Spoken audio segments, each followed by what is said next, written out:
Welcome all of U. আপোনালোক সকলোকে আমাৰ নিউ লাৰ্ণিংছ ইউটিউব চেনেললৈ স্বাগতম জনাইছোঁ।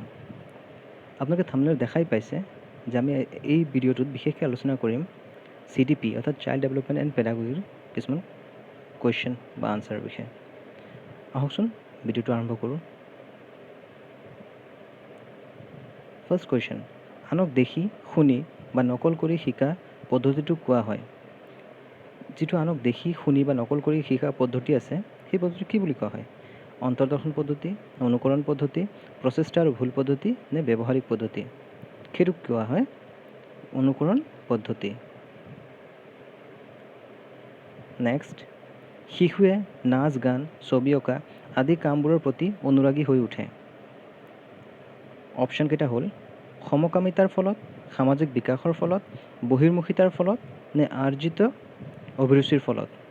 তো শিশুৱে নাচ গান, ছবি অঁকা আদিৰ প্ৰতি অনুৰাগী হৈ উঠাৰ বিশেষ মূল কাৰণ হ'ল তেওঁৰ আৰ্জিত অভিৰুচি, মানে তেওঁৰ মনৰ ভিতৰৰ পৰা যিটো আনন্দ বা তেওঁ যিটো নিজে ভাল পোৱা কাম, সেইটোৰ প্ৰতি শিশুসকল বিশেষকৈ আগ্ৰহী হোৱা দেখা যায়। সেয়েহে তেওঁলোকৰ আৰ্জিত অভিৰুচিৰ ফলত তেওঁলোক বিভিন্ন নাচ গান, ছবি অঁকা আদিৰ প্ৰতি অনুৰাগী হোৱা দেখা যায়। নেক্সট, শিক্ষণৰ এক অতি গুৰুত্বপূৰ্ণ চৰ্ত হ'ল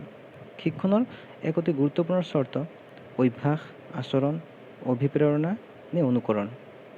শিক্ষণৰ অতি গুৰুত্বপূৰ্ণ চৰ্ত হৈছে অভিপ্ৰেৰণা, কাৰণ অভিপ্ৰেৰণা মানে হ'ল অভিৰুচি, যিটো এজন শিশুৰ নিজৰ মনৰ ভিতৰত যিটো কোনো এটা বিষয়ৰ প্ৰতি ভাল লগা মনোভাৱ সৃষ্টি হোৱাটো, আৰু সেইটো কাৰণেই তেওঁলোক শিক্ষণৰ প্ৰতি অভিৰুচিত হোৱা দেখা যায়, আৰু শিক্ষণৰ গুৰুত্বপূৰ্ণ চৰ্ত হ'ল অভিৰুচি।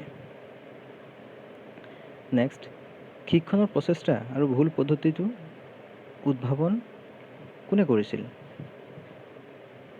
সেইটো উডৱৰ্থ, পেভলভ, থৰ্নডাইক নে ৱাৰ্থেমাৰ।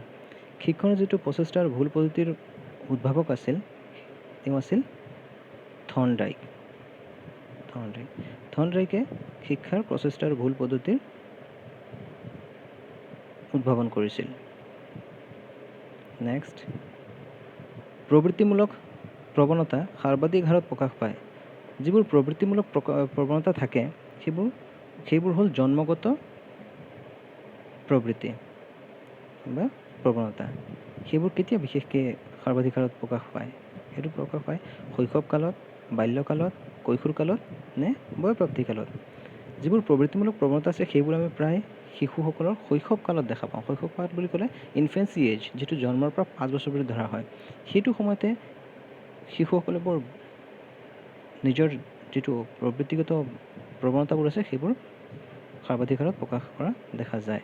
সেইটো হ'ব শৈশৱকালত। তো এনেকেই আপোনালোকে ভিডিঅ' চাব, আমি আৰু ভিডিঅ' বনাম আৰু বিভিন্ন ধৰণৰ টপিক আলোচনা কৰিম।